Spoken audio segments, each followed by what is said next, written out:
And let me say welcome to everybody to transition time. This is class number 8, and I'm so excited about delivering this class. So this is a class on the 7 different ways in which life will show up, either through people or circumstances or situations that will actually indicate to you what is going on within you, what still needs to heal. So it's going to be a good one. So welcome, we've got a really nice group popping in here, and I know that we've got even more coming, so we're just gonna let people pop in as they are, and I'm gonna start to share my screen.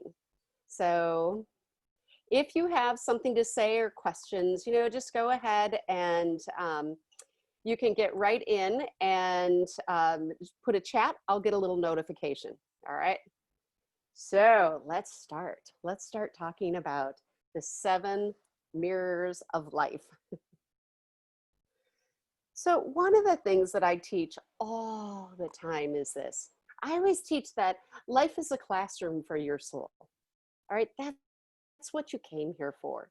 This isn't about a one and done and you come to this life and you go through crap and heartache and suffering and all this stuff, and goodness too and wonderfulness too, but life is pretty hard. But it's a classroom. So if it were easy, what are you doing here? If you already knew all this, what are you doing here? Right? You don't go to school because you know everything. You go to school because you have to learn. And if it's not challenging, any good teacher knows this. What's the point? If you don't challenge a student, you're not going to get growth, right? Because if everything is going well and the student knows everything, it's kind of pointless, right? What are they doing there? So you came here because there's something within you, something within your soul that needs to expand and grow. All right. So you came here as a nice little classroom. Your hardest experiences that you go through are actually your textbooks.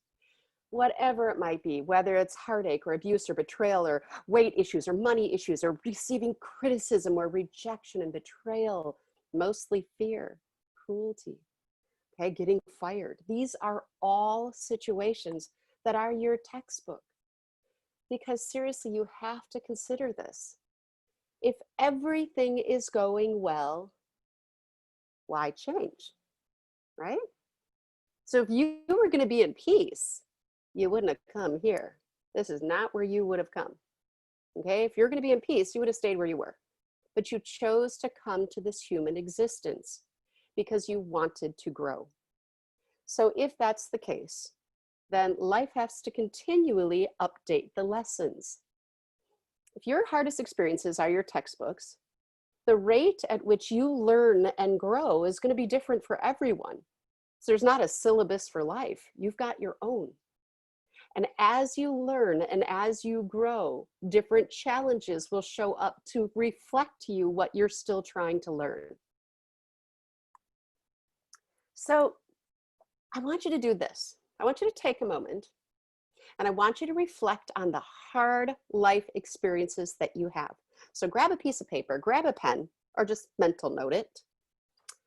And I want you to take a moment and write down the prominent 3 to 5 experiences that you've had that were really hard, situations you've been in that were really hard, people who showed up who were really hard. Okay, and just jot reminders for yourself. What are those things? Or you can also ask yourself this question. Who really shook your world up in a difficult way? Jot some notes.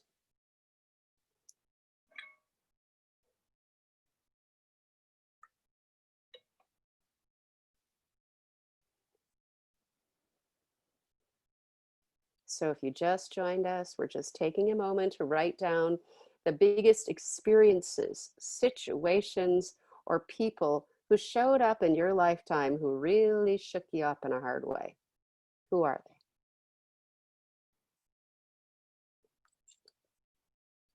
they?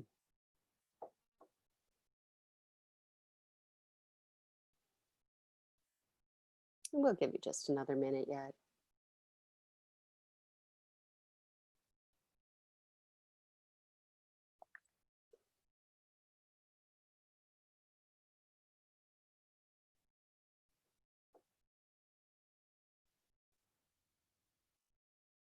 Okay.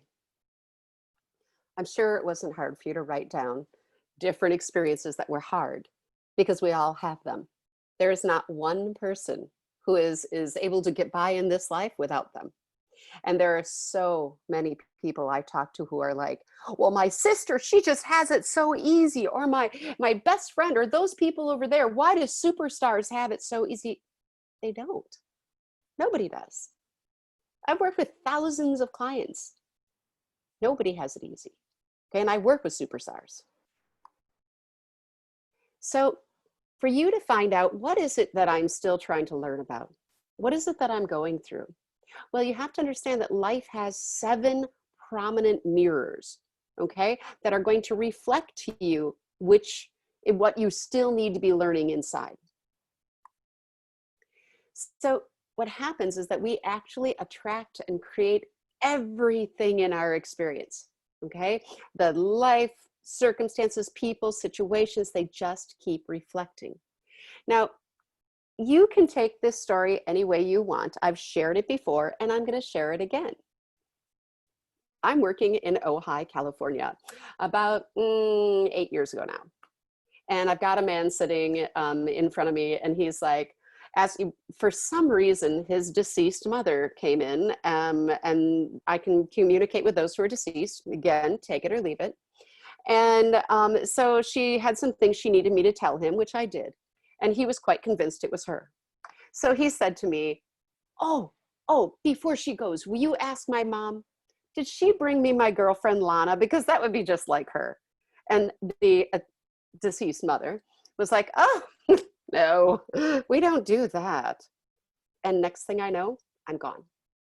I'm out in the universe, and we're not flying, but we're kind of gliding. And in the distance, I see this really interesting blue cloud. And as we got closer, all of a sudden I saw that there were billions and billions of little points of light.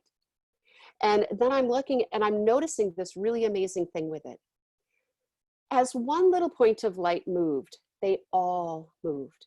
And this whole thing was just this constant dance of synchronized movements with all these dots. And sometimes they took big swirls, and other times they just kind of moved, and other times big swirls. It was really amazing.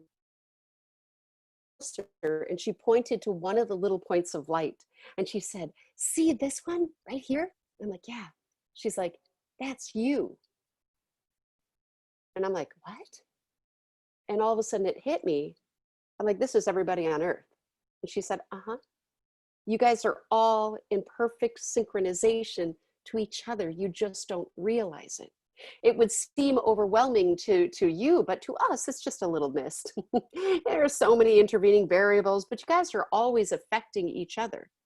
So when one of you chooses to learn a lesson, everybody shifts. So it's always shifting and moving. Everything is shifting and moving so that the perfect synchronicity for you can show up at the time that you need it. So what my guides then said, because I asked them a lot about that blue mist. By the way, I came back in the room and I looked at the man who had asked me the question if mother brought him his girlfriend, and I didn't know what to say. So I actually said to him, I'm like, no. She said no. Because I had no idea what to tell him. So anyway, no, she didn't orchestrate it. Your guides and spirit guides or guardian angels are not orchestrating it. The universe isn't orchestrating it. You are. You are creating everything in your existence based on whether you have learned your lessons inside or not. And if you don't learn a lesson, they're going to show up like this. And when you learn a lesson, people, circumstances, situations will show up differently for you. Trust me. I have a very big amount of people I work with who I can guarantee you that's what happens. Not to mention I experienced it a lot myself.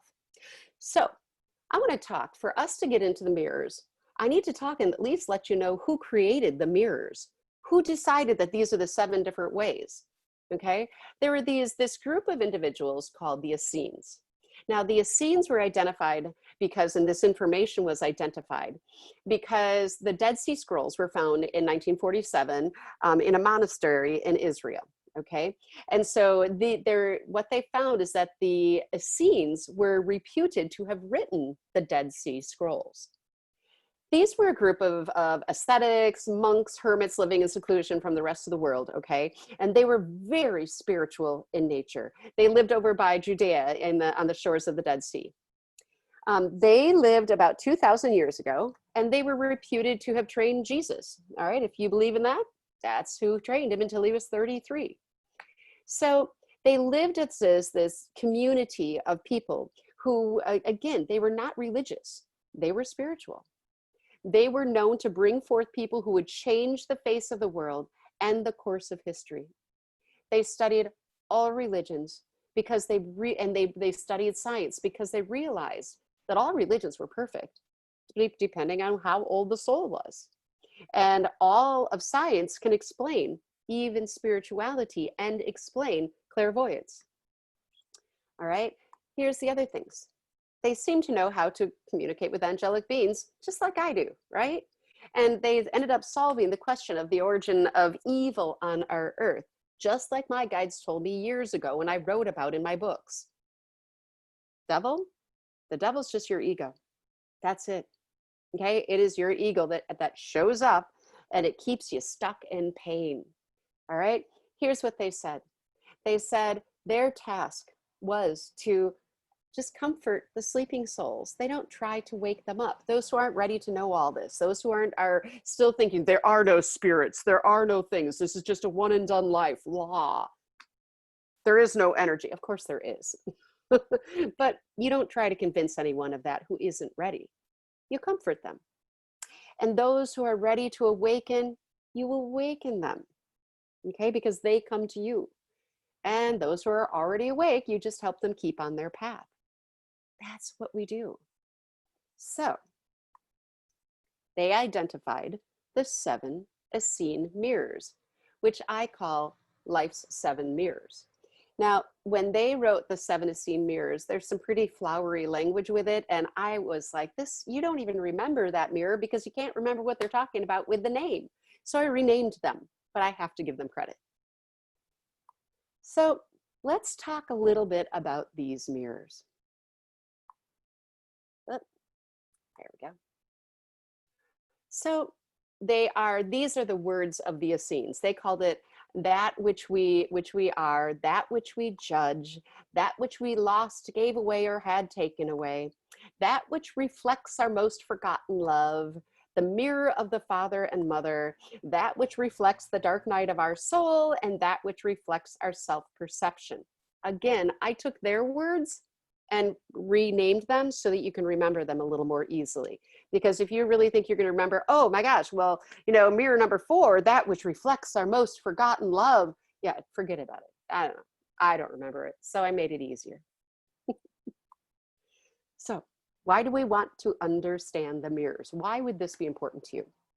Well, the number one reason is because we love to judge those who come into our lives, especially when they come into our lives and punch us in the gut, not literally, but figuratively.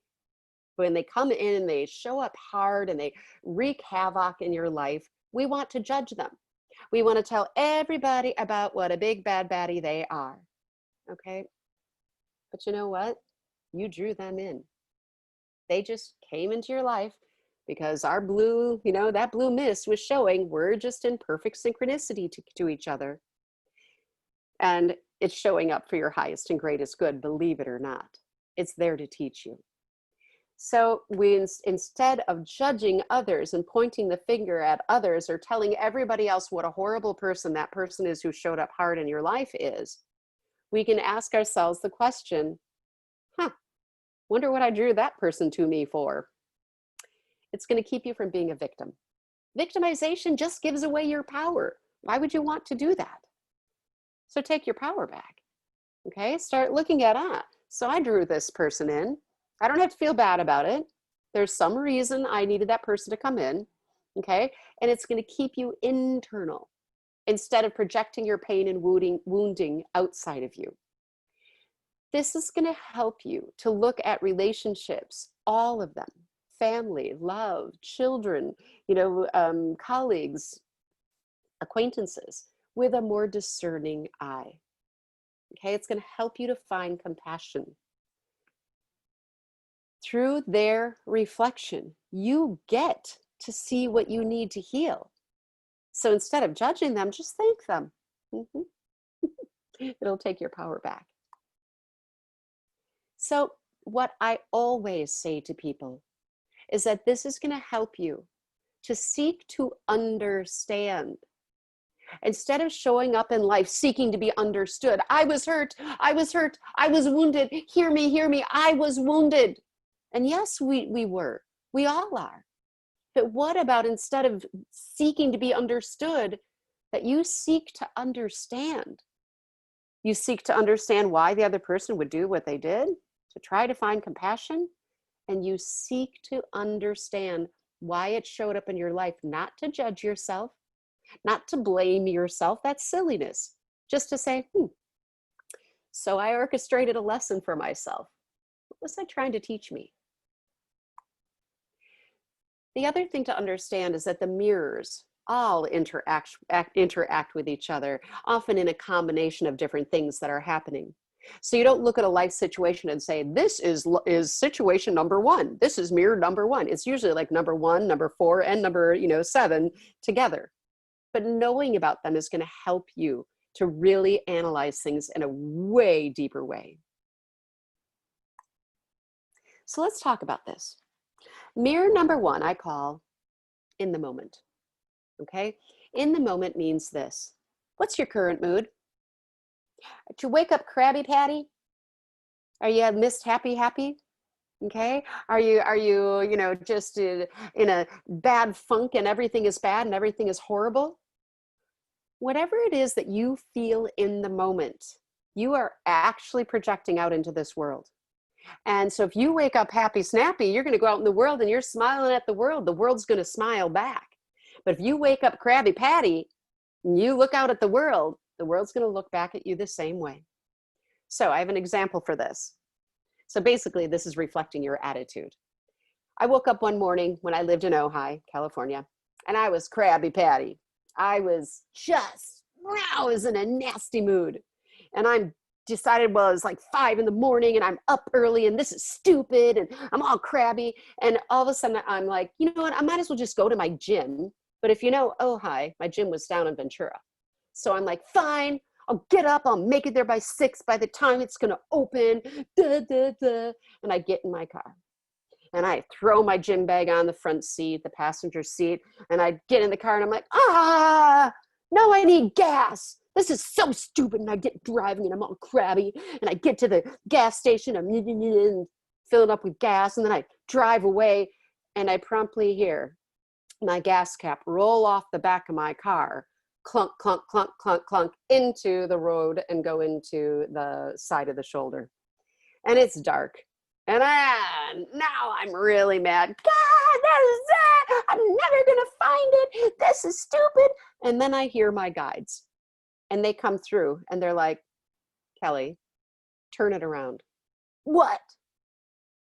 Turn it around. What? Don't you realize, they said, that everything that you do is going to have a reaction. You're going to have things show up hard for you today if you keep that up. And I was like,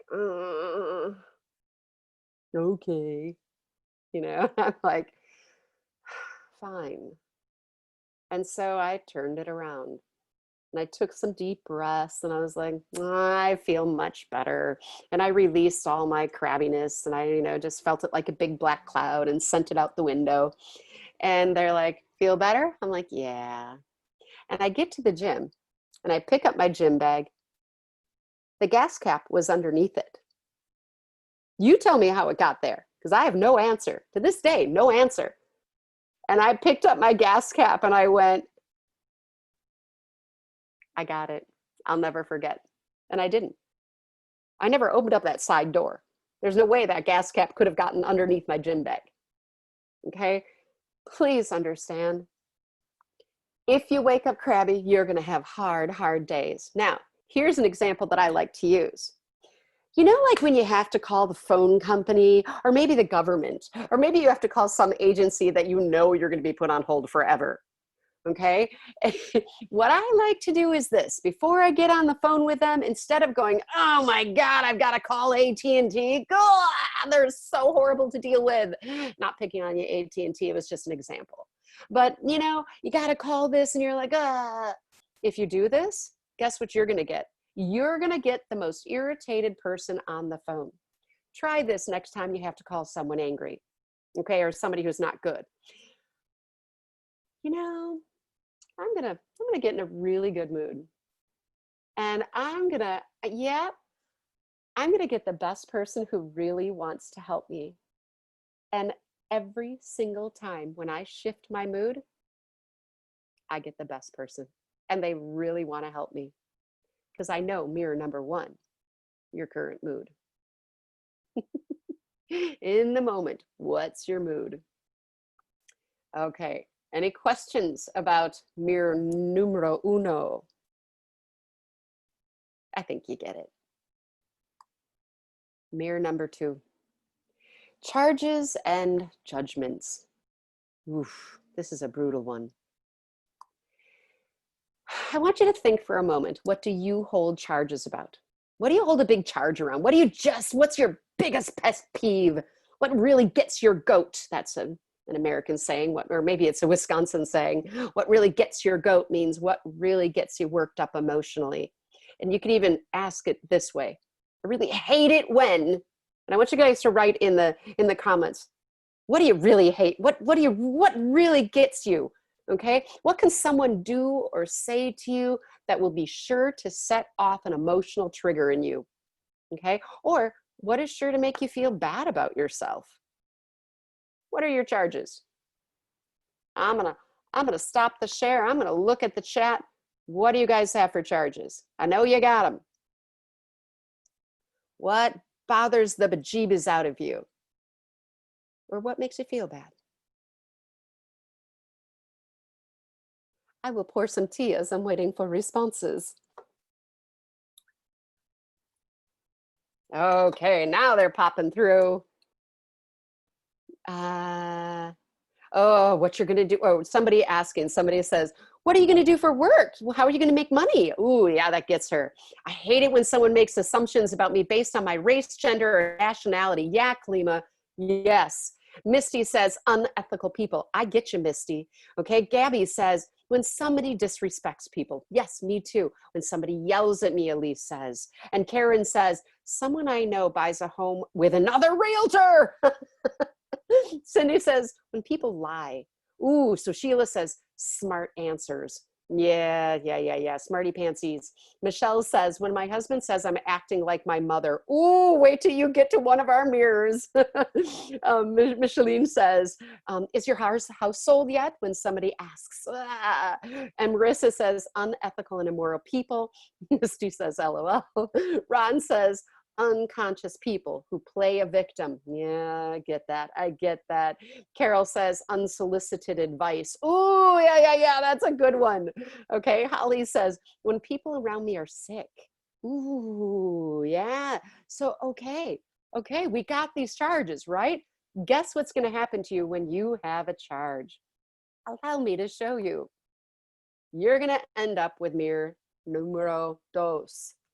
Okay, so mirror number two is this: it's your reactions and your triggers, okay, your dislikes in others, your irritations, and they usually reflect your charges and judgments held within you. Okay, all of these reactions you have, emotional reactions, okay, are from human conditioning, your pain and your wounding. So when you're holding them, you hold a charge.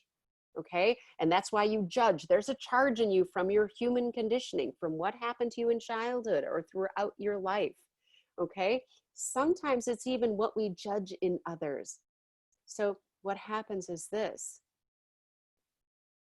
whatever it is that you have a charge around, oh, trust me, my friends, it's going to show up again and again and again and again, and it's going to be in your face. Okay, whatever it is that you've got bubbling up inside of you, okay, it's going to keep showing up.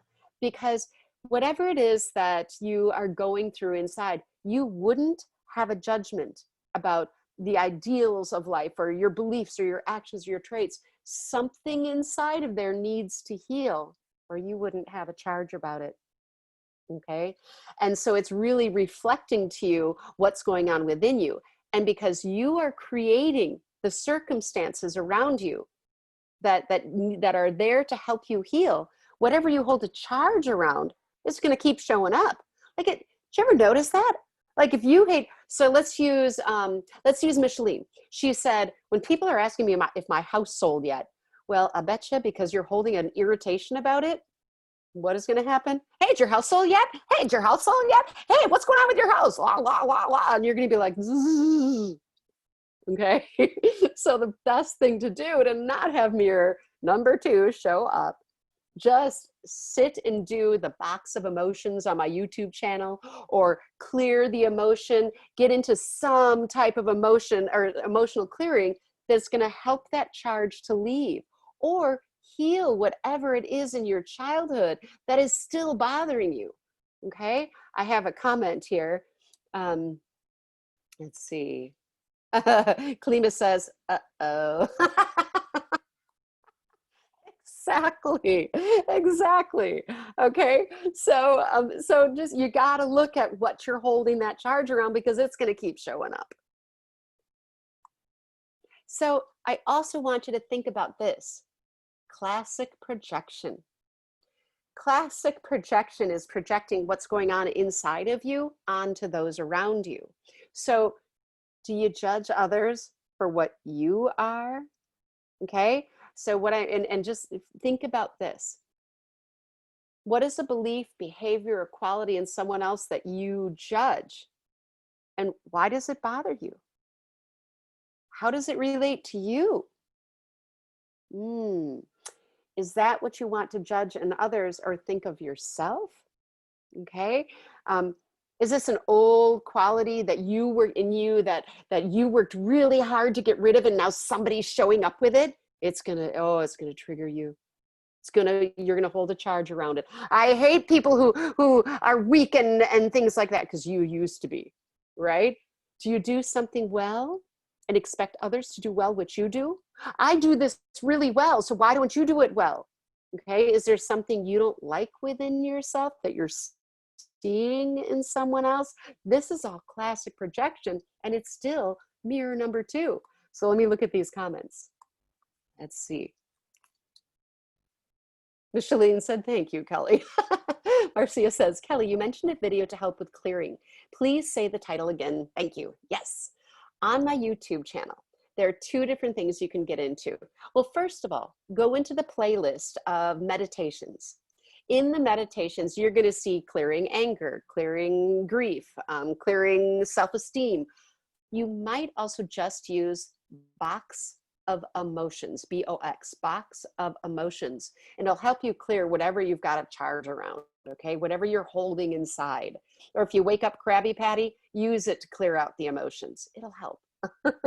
Because we don't want to go around manifesting all this crap in our day. We want good in our day. All right. So that's why every day I cleanse my energy before I even get out of bed, because I'm not starting my day as crabby patty. I'm starting my day happy. So we want to look at how we are projecting onto other people that which is painful inside of us and what we're holding a charge around. Mirror number 3, this is called the authentic you. The authentic you. And what this means is that somehow there's a piece of you that knows who you really are. There's a piece of you that knows you're beautiful, that knows you're an amazing soul, that knows you're powerful, that knows that you are able to persevere through anything. So the authentic you sometimes is lost through the human conditioning. Okay, the authentic you is often forgotten about or buried under pain. It happens. We're all strong. We're all able to move beyond fear. We are all beautiful, but we forget about it because of the pain in us. So what happens is that The authentic you can be reflected to you where when people show up in your life who bring a charge up inside of you. And this charge is different than a trigger, because you'll look at somebody and you know somewhere inside of you, you gave away maybe your spirituality or your intuitiveness or your joy or your innocence or your honesty or your integrity or your courage or your love. Okay. And what happens is that somebody will show up and you'll feel this almost electrical charge, almost like a magical connection. And you're gonna have one of two reactions. You're either gonna be like, whoa, that person is amazing, and you're gonna feel inspired or in awe, like they're a role model, or you're gonna be jealous. You're gonna be like, ah, you're gonna be irritated or have hatred for them because they are reflecting to you what you know you are, but you're not there yet. Or it got buried, or it got lost. And what happens is that these people show up perfectly because they're just there to remind you of what you authentically are. These people awaken in you what you need to yet fulfill. And I oftentimes will work with people where I bring them back in a meditation to heal what was broken in their past. And a young them, let's say 13-year-old them, shows up. And I'm like, what do you think of this you? And they're like, she is so strong and so empowered, and she is just beautiful. And the person will say, somehow I lost that. That's mirror number 3. Sometimes even your younger yous will show up to reflect to you. So I've got lots of comments. Let me get the chat bar open here. Okay, so here's what I'm getting. Carol says, authentic you reminds me of the evening we met at the Christmas party. Yes. So when Carol and I met, she saw me from across the room and she's like, I don't know why, but I've got to go talk to that woman.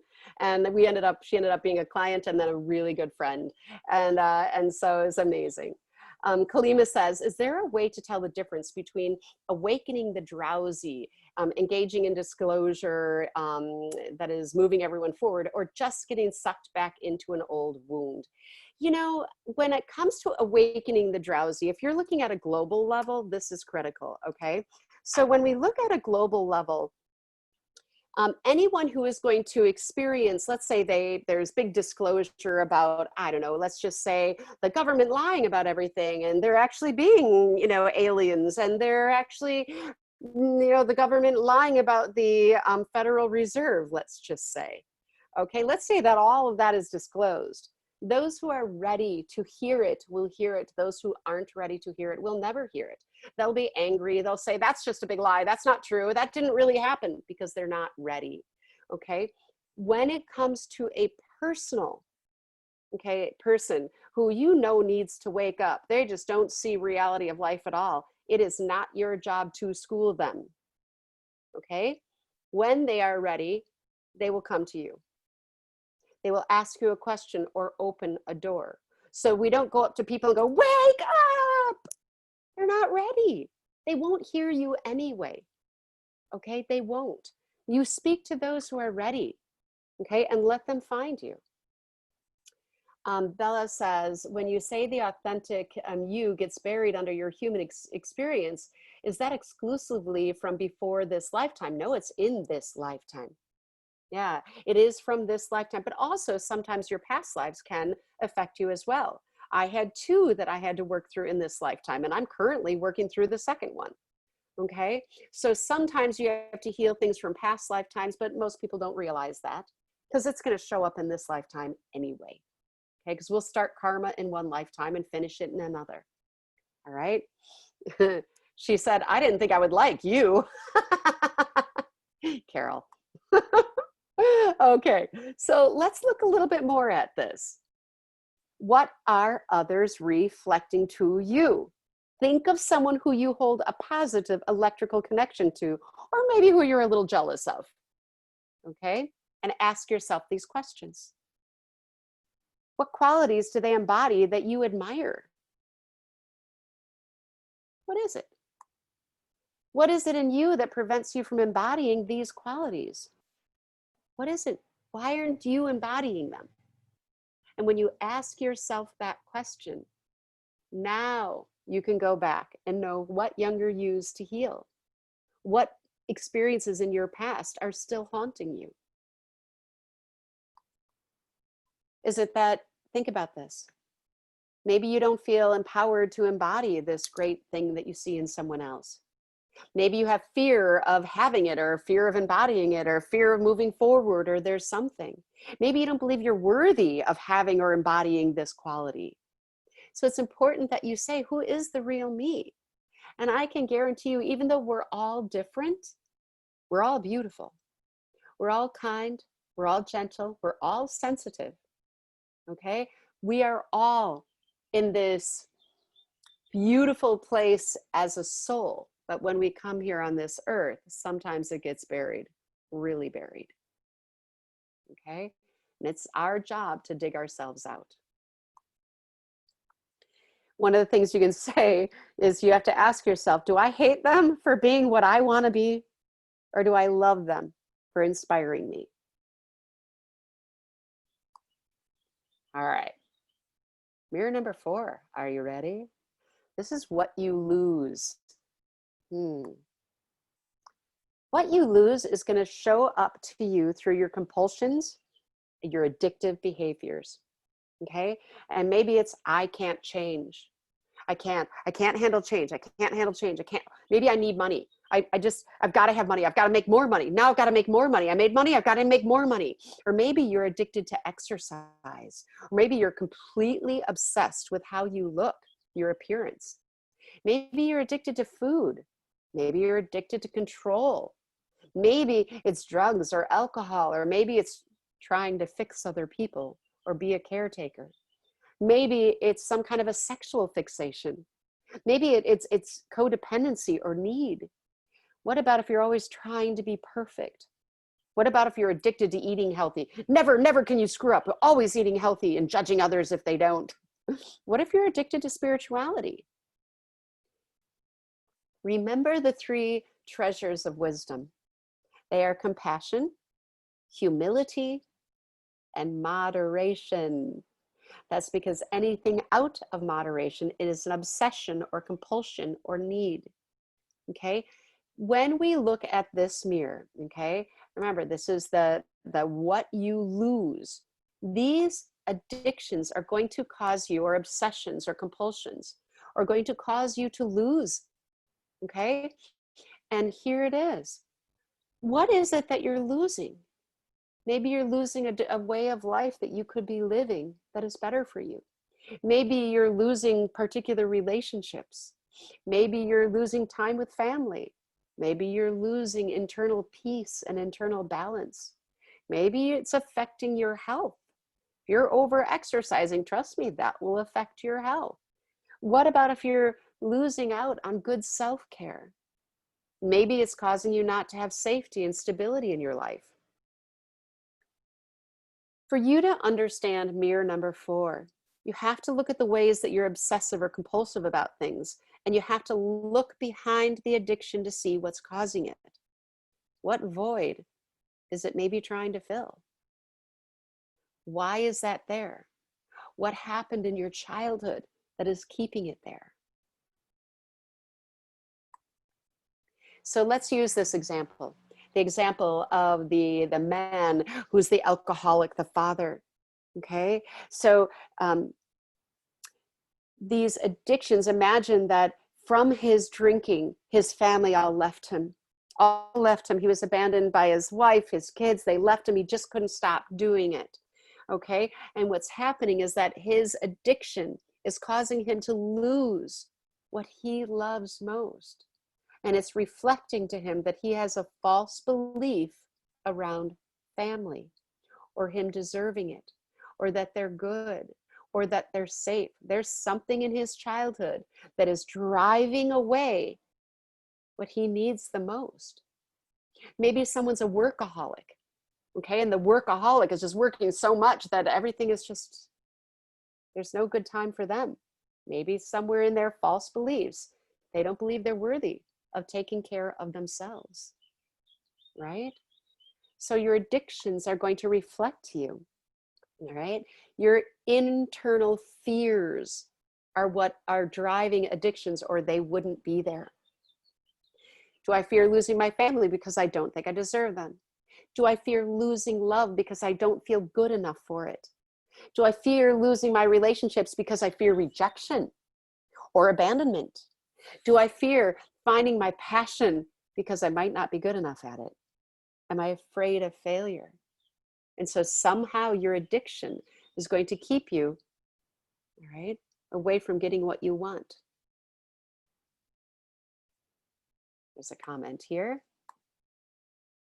Oh, I love that. Elise said yes to all. I love you. Exactly. Exactly. Thanks for the transparency and honesty, because we're all that way. Okay. That's what happens. So you want to pay attention to your addictions. I've only got 15 minutes left, so let's keep moving. Mural number 5. And you know what, guys, this one might take a little while. Qualities of parental figures. Who is it that brought up I'm just like my mother when Michelle, when my husband says I'm just like my mother. Ugh. Yeah. This is one of the most powerful mirrors. It often partners, often it's because your partners will say, you're just like your mom. Okay, you're just like your dad. We may become one of our parents, but it could also be this: the partner or friend or boss that you drew in, they're going to have the same qualities as your parents, or one of them that hurt you. The one that is like, people will show up with their qualities. Okay. Mirrors are there because they're just reflecting their belief that we're maybe not good enough. Okay. That we've got pain inside. It shows us what we came in this life to learn about and heal. So let's actually get into this and look at these. I want you guys to take a piece of paper or mentally note. And I want you to list the positive and negative qualities of your mother or female guardian, or your father or male guardian, okay? So whatever your parental figures are, write down the positive and negative qualities of them. But I don't want you to think from today. I don't want you to be like, well, now they're great. Nope, nope. I want you to go back to childhood, between the ages of 3 and 13. I want you to write down how you felt then. What were the positive qualities? Even think like a child, use key phrases like a child. They didn't like me. They were mean. I want you to write down like a little kid. Go back. You're 3 to 13. What did you like or not like about your parents? I'll give you a minute.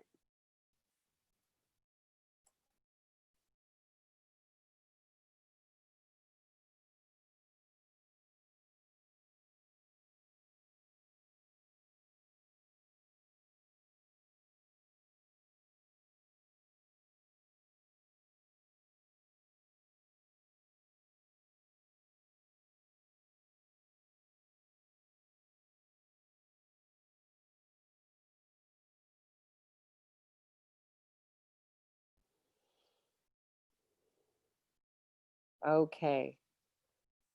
Did you write them down? Now I want you to write something else down. I want you to think from an adult now. And I want you to write down what you wanted and needed most as a child. When you reflect back and you look at your childhood, what did you need the most? Security, stability, nurturing, peace, support, parents who were there, acceptance, love, to be understood, to be seen? Write it down. What did you need most in your childhood? And I'm going to look for my client because I can't seem to see her on here. So don't mind me looking at my phone while you're doing that.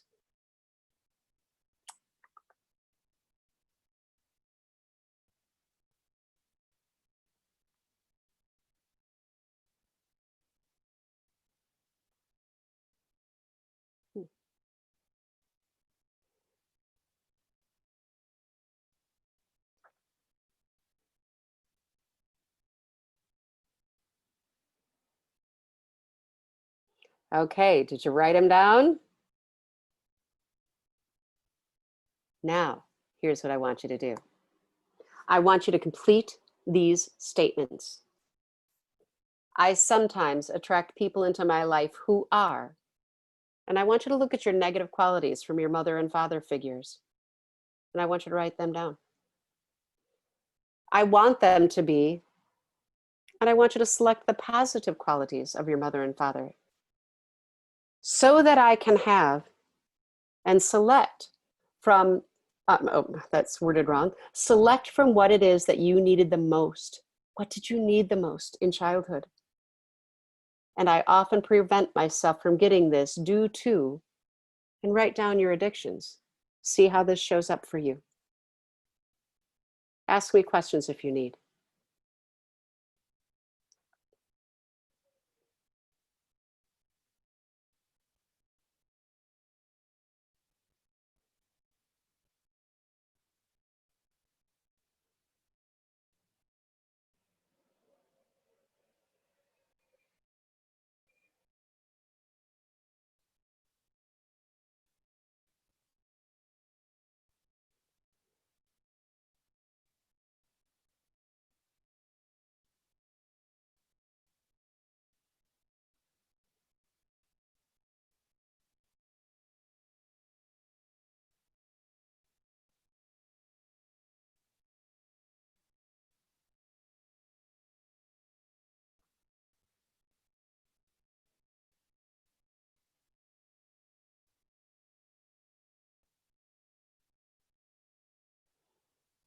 When you're finished, I'm going to invite you to just reflect on that and give me your reactions.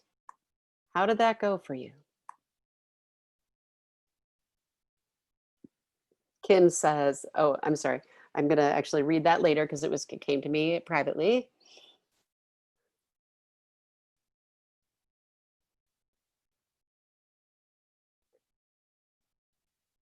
And somebody else said privately to me that that her husband is so afraid of losing this that his addictions are driving them away. Exactly, exactly. Um, so Michelle says, I have a very difficult relationship with my, I think, mom. So with my own, so when he says that when he says that it really dicks, yeah, her husband. Um, yeah, so sadness, got it. Carol says, I released a lot of tears doing this exercise. Here we go. I wasn't nurtured as a child, so now I seek love from relationships. Exactly. And Karen says, Kelly, I wanted to know I would be loved regardless of my grades, weight, or piano performances. It's really hard for me to forgive my parents for driving me so hard, but you needed it. You needed it because it drew you right into where you are right now, because you've got to learn forgiveness. And if you're here to learn about forgiveness, wouldn't that be perfect? Thank them, because it's going to make you deep and strong. Kalima says, it shows me how I've orchestrated my relationship around meeting my needs as a child. Exactly, exactly. So something privately, someone says, guidance came back to me after many years. I always knew I had zero guidance in my life. And I see now where I craved that from my ex. Exactly. Micheline says, what an eye opener. And Carol says, love that, Kalima. Yes. Michelle says, how do I thank my father not being there? How do you thank him? You don't actually thank him, you thank him in your heart, okay? Because if he brought you abandonment or neglect or rejection or pain, that's your textbook. That's what you get to move from. And trust me, I am not insensitive to our plight and what we go through. It is hard, okay? But if we allow it to take us down, then they hold all our power to be happy. Don't give your power away. Keep it and say, I determine whether I'm happy. I determine whether I hold pain. I don't have to. Elise says, I attract men that are emotionally unavailable. Oh, I did that huge, Elise. That was my biggie, was attracting that. People who were emotionally unavailable. Gabrielle says that I fear rejection, so I tend to not try things that people would reject me for. Exactly. Exactly. You guys are so getting it. This is so important to look at the reflections of the mother and father. And I actually sometimes will see people who bring in an absolute perfect combination of the pain of the mother and father in their spouse or their partner. And it's like, you do realize you married both your mother and father. And they're like, oh my God, I totally did. And it's like, yeah, yeah. Okay. Doing this is really going to help you to see yourself and take your power back. So I did text my client who I have a client right after class. So let's see if they're going to give us a few more minutes. Okay, they're fine. Good. I've got a little extra time. I'm going to go just a little late. So you want to ask about this. Are there people in your life right now who are showing up with the qualities that you listed above? You know, when I say above, meaning in the last slide, okay? Consistently. Is your boss, your friend, your partner, even yourself showing up like your parents? Okay, is this an indication of what you need to move through and learn from as part of your karmic lessons? And to me, guys, please remember, karma doesn't, oops, I didn't mean to stop the share. Karma does not mean you did something bad, now you'll pay. Karma to me means that's your lesson. It's your life lessons. So let's see. Yeah, Nadine says, hi, Nadine. She says, oh my God, that opened my eyes. So good to see you. Guys, say hi to Nadine. She's here for the first time. So, and actually a bunch of people are. So let's say hi to all the newcomers. So yeah, exactly. So let's go back to the share so that I have time to get you guys through this. Mirror number 6. Here's our obvious one, life lessons. Ugh. It's what you came here to learn. It's the lessons of your soul. It's your greatest challenges in life. We are absolutely all the time amassing all the tools that we need to move into wisdom from whatever lesson it is that we're trying to learn. And here's the thing, you have to go through enough pain with your lesson and enough screw ups and enough successes to be able to move through. You're not ready. And okay, you're not ready until you're ready. You're not ready to move through. So life is going to keep showing up with the same lesson again and again and again and again and again and again and again and again until you're ready, until you've screwed up enough, until you've gone through enough pain. Okay, so all your human conditioning, the abandonment, the separation, the self-worth, the betrayal, the judgment, the criticism, the blatant racism, you know, all of that, that's there. That's going to keep showing up in a hard way, even as a collective humanity, until we're ready to get it. So it's either going to show up individually or collectively as a humanity, as a world, okay? You have to go through enough good, bad, beautiful, ugly around a lesson, and you have to have enough successes and failures or you are not ready to learn it. And people always call me for a session or wanting a session, and we have a session and it's like, well, you know that your mom's going to show up differently for you when you're ready to forgive her and love yourself no matter what she does. The lesson will change because you don't need it anymore. And she's going to shift her behavior toward you. And trust me, people change when you do because you don't need the lesson anymore. So, what are the experiences in life that rattle you most and seem to show up again and again?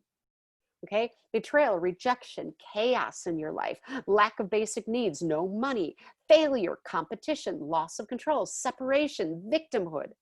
Or is it people who are controlling, abusive, shallow, angry, emotionally unavailable, manipulative, critical, dishonest, narcissistic? Okay, do they show up again and again and again? If that's the case, they're reflecting to you that you have something to learn about it. And it's always internal about how you feel about yourself, whether you need to forgive people, whether you need to heal. Okay, you've got to look for the patterns in your life. What patterns are showing up over and over again? Don't look to the person. Don't project, okay? Because you're holding the charge around it. You're the one who needs the life lesson, okay? So if that's the case, who needs to change? You do, not them. The person who you might be pointing a finger at, they can show up for you crappy, but they can show up for that person beautiful, and that person in a loving way, and that person in a really bad way. We will show up for each other as to how we're programming each other, okay? We program each other as to how to show up for each other. So there was a situation where I was working with two girlfriends, okay, and friends, and they, I'm working with one, and they wanted to listen to each other's session, and I showed up one way with the guides and showed up this way, and then I went to work with the next person, is how their guides had me show up.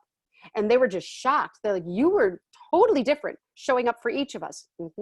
Because whatever it is that you need is what comes through me. But we do that with each other.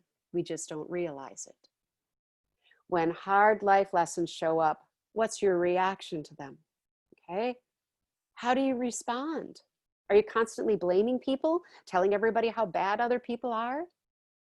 How do you speak to yourself or others? Do you show up yelling, belittling, bad self-talk? How do you think and feel? Do you beat yourself up all the time, talk bad about yourself? Do you get into depression, anger, lack of self-worth? All those ways are going to keep your lessons coming. And the longer you don't learn them, the harder they get. Because usually it's kind of like this. Well, you're not getting it yet. So imagine your higher self is kind of there watching you. You're not getting it that you can't be rejected yet. Well, let's turn up the volume. Oh, you're not getting it yet? Let's bring it in harder. She's not getting, turn up the volume a little more. And you're punched in the face until you get it. Okay? You want to change your life? Get inside and look at what needs to heal. There are also big, big, big lessons, guys. Those I call the dark night of your soul.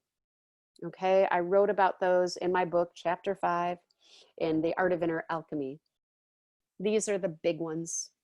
This is when you're ready to make a colossal shift in who you are. You're going to have a really hard experience, okay? And it is going to punch you in the face. Let me just get these questions here.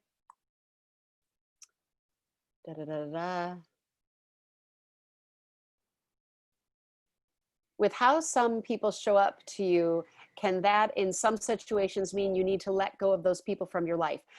Yes, Holly, it does. There are times when people are so toxic, you have to love yourself enough to say, I can't have this toxicity in my life, but you don't tell them that.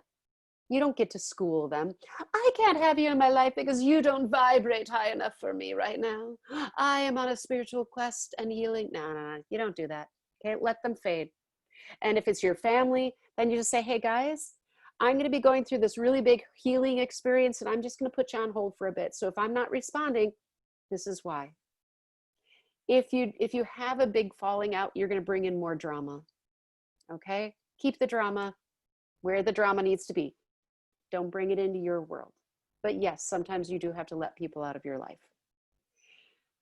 After you go through your biggest hard experience, and you might have many of them, you might have a bunch of mini dark nights, and then you might have a big colossal dark night, okay? Sometimes it'll be a big experience, sometimes it might last for a few years, all right? But these dark nights, after them, you will be your most radiant, your most creative, your most balanced, your most peaceful, and your most content. You'll be in the most beautiful, radiant space, and you will create. So now we're up to mirror number 7. So Carol says, our funny universe, getting through a dark night does not mean the lessons are over. Well, no, no, it doesn't. But what happens is that we always learn when we're here, okay? But the lessons get easier. You know how to take them, all right? Your resilience is incredible. Your ability to persevere is incredible, all right? And it's like when they come in, you're like, that's a lesson. I got it. All right. Last mirror, guys, self-perception. Oh yeah. How you feel about yourself is always being manifested in everyone around you. What do you think of yourself? What do you judge yourself about?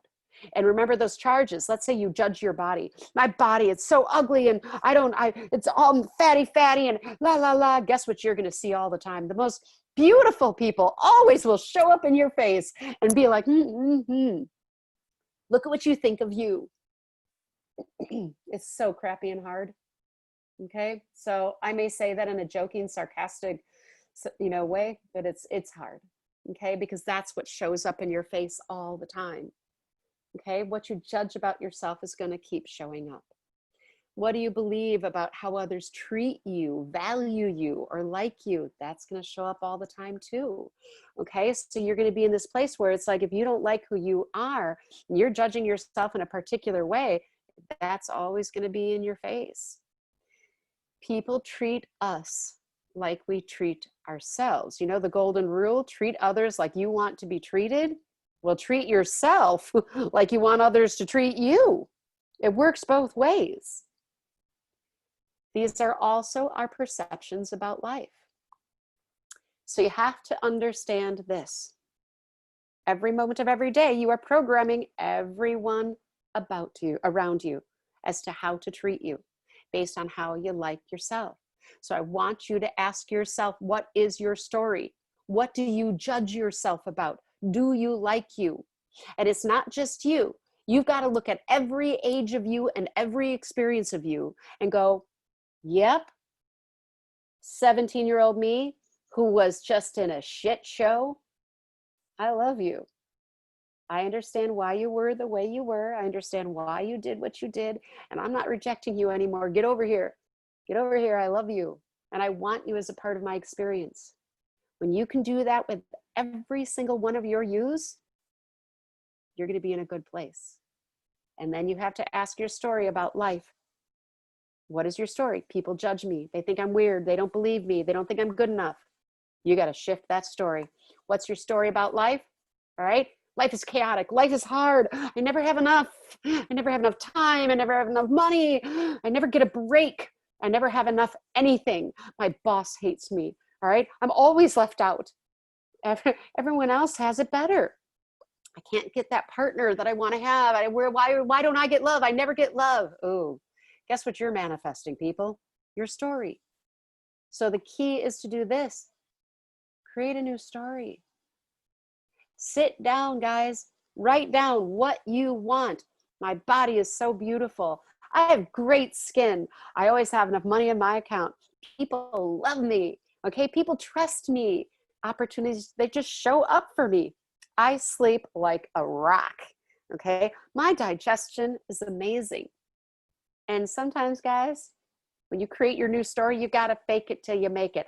I remember I was not sleeping and not sleeping and not sleeping. And I finally said to people, I started changing my story and I'm like, oh, I can sleep anywhere. I can sleep under a tree. I was a liar. I had to fake it till I made it. I was lying through my teeth at the beginning because I had to change my story. And all of a sudden, I started sleeping like a rock. And I can sleep everywhere. Okay, I slept in a car last night. We went camping and we had a mattress in the back of our big vehicle. And so, yeah, I slept in a car, but not because I'm homeless. I got a nice house. All right, well, it's not big and grand. It's what I need. Okay, create your story. Here's the other thing, and I have like 1 minute.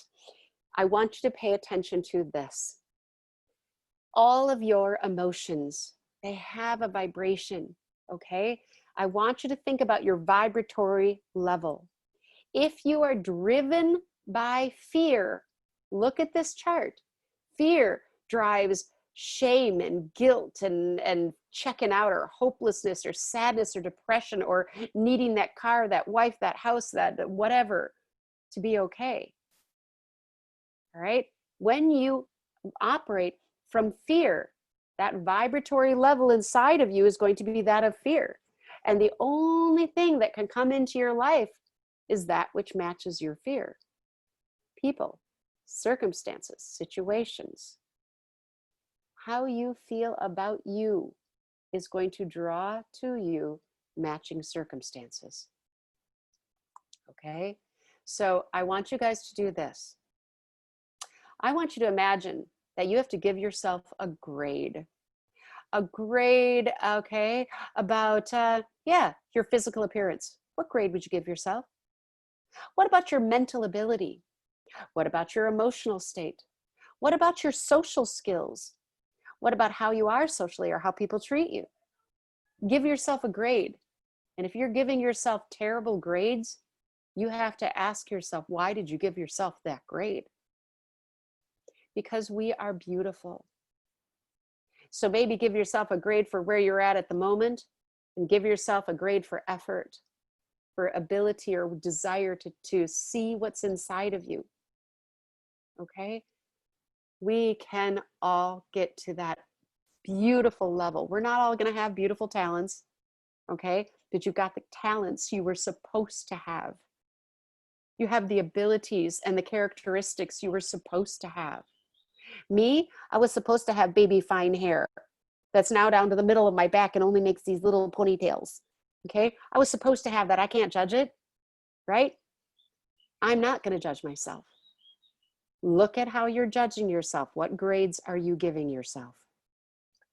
I know I have comments. I'm getting there. I just want to finish this thought. The view you hold of yourself reveals your greatest doubts of the perfection of yourself. All right? And here's the thing. I talk all the time about living life from the inside out. And when you can learn to love yourself inside, you are going to radiate on the outside. So if all the time when situations and people and circumstances show up that are hard, always ask why the situation has shown up for you and don't be a victim to it. Don't give your power away. And keep in mind these questions. And I really have to go because I'm now at 10 after. Are the relationships or person showing up in my life reflecting back to me how I feel in the moment? Are the relations or person showing up in my life reflecting back to me a judgment that I have, a charge you're holding? Do I feel connected, attracted to this person showing up in my life because they remind me of a part that I know I am? Do I have addictions or compulsions that affect the relationships I have in my life? Are they taking something from me? Are the relationships or person showing up in my life reflecting the qualities of one or both of my parental figures? Am I reflecting what I don't like about my parents? Are the relationships or person showing up in my life reflecting back to me the experiences in life that rattle me the most? And lastly, how am I seeing how I feel about myself showing up in my life? And guys, please know, throughout all of these things, just because you don't have to blame that person, please always set good boundaries and speak your truth, please. Even though there is perfection in the situation, always stand up for yourself without anger. Speak a truth or what you need or set boundaries without anger. Don't lay down, put your tail between your legs or throw yourself under the bus because you're not going to blame the person. Stand in your truth always, but look inside, okay? And please know, you will inevitably become hard mirrors for others, and that isn't fun. So don't judge yourself for it, but remember, people program you how to show up. And all situations are showing up for your highest and greatest good, and don't doubt it, okay? If you didn't need the lesson, it wouldn't be there. Life is not a punishment for you. It's a textbook. See things from a higher perspective. Look for the meaning and look internally first. Set a truth and a boundary, but don't judge. Okay. I know I've got comments. I've got 11 comments. Shoot. Okay. I know my client is waiting. So lots of thank yous. Oh, wonderful, wonderful. It's really just a lot of thank yous. Oh, thank you guys. Thank you, thank you, thank you. Mwah. Have a great, great rest of your 4th of July, Independence Day weekend in quarantine. Okay. Love you all. Try to have a beautiful weekend. Bye.